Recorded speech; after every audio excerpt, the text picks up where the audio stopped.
தற்போதைய செய்தியை பார்த்து வருகிறோம். 100 நாள் வேலை திட்டத்தில் முறைகேடு தொடர்பாக இருவர் சஸ்பெண்ட் செய்யப்பட்டிருக்கின்றனர்.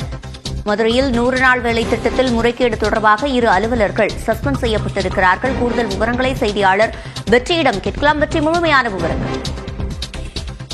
சிவரஞ்சனி, மதுரை வாடிப்பட்டி அருகே இருக்கக்கூடிய ஆண்டிப்பட்டி கிராம பஞ்சாயத்து, வாடிப்பட்டி பஞ்சாயத்துக்குட்பட்ட, வாடிப்பட்டி யூனியனுக்கு உட்பட்ட பல்வேறு பஞ்சாயத்துகளில் 100 நாள் வேலை திட்டத்தில் மோசடி நடைபெறுவதாக அந்த வாடிப்பட்டி பகுதியைச் சேர்ந்த ஞானசேகரன் என்ற ஒரு சமூக ஆர்வலர் சில மாதங்களுக்கு முன்பாக மாவட்ட ஆட்சியரிடம் ஒரு புகார் மனுவை கொடுத்திருந்தார். அதாவது கிட்டத்தட்ட ஆள் மாறாட்டம் செய்து பணிக்கு வராதவர்களுடைய புகைப்படங்களை பிரிண்ட் எடுத்து வைத்துக் கொண்டு அதை தேவைப்படும் போது அந்த NMS அப்ளிகேஷன்ல பதிவேற்றம் செய்து அவர்கள் பணிக்கு வந்ததாக கணக்கு காண்பித்து இப்படி பல லட்சம் ரூபாய் வரைக்கும் மோசடி நடைபெற்றதாக புகார் எழுந்தது. அதை தொடர்ந்து விசாரணை நடத்துவதற்கு ஆட்சியர் உத்தரவிட்டார். அதன் அடிப்படையில் மாவட்ட ஊரக வளர்ச்சி முகமை அதிகாரிகள் விசாரணை நடத்தியிருந்தார்கள். அந்த விசாரணையில் இந்த குற்றம் என்பது நிரூபிக்கப்பட்டிருக்கிறது, இந்த முறைகேடு நடந்தது என்பது கண்டுபிடிக்கப்பட்டிருக்கிறது, உறுதி செய்யப்பட்டிருக்கு. அதன் அடிப்படையில் அந்த பணித்தள பொறுப்பாளர் நியமன பொறுப்பாளர் அவர் அந்த பணியாளர்களுக்குள்ளேயே இருக்கக்கூடிய ஒருவர், அவருடைய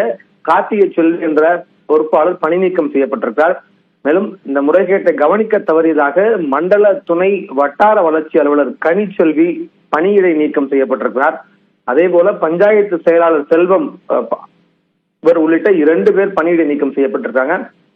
மேலும் வட்டார வளர்ச்சி அலுவலர் கிருஷ்ணவேணி, உதவி மேற்பார்வையாளர் ஏஇ மருதம் ஆகிய 2 மீது ஒழுங்கு நடவடிக்கை எடுக்கப்பட்டிருக்கு. 17B படி ஆக்ஷன் எடுக்கப்பட்டிருக்கு.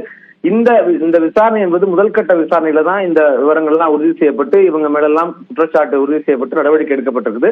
மேற்கொண்டு அடுத்த கட்ட விசாரணை நடத்தப்பட்டு வருகிறது. அதுலதான் எவ்வளவு தொகை மோசடி செய்யப்பட்டிருக்குது அப்படிங்கிற விவரம் தெரிய வரும். அதன் அடிப்படையில இன்னும் மேலதிகமாக அதிகாரிகள் மீது, சம்பந்தப்பட்ட அதிகாரிகள் மீது துறை ரீதியாக நடவடிக்கை எடுக்கப்படும் என்ற தகவலையும் தெரிவித்திருக்கிறார்கள். சிவரஞ்சனி,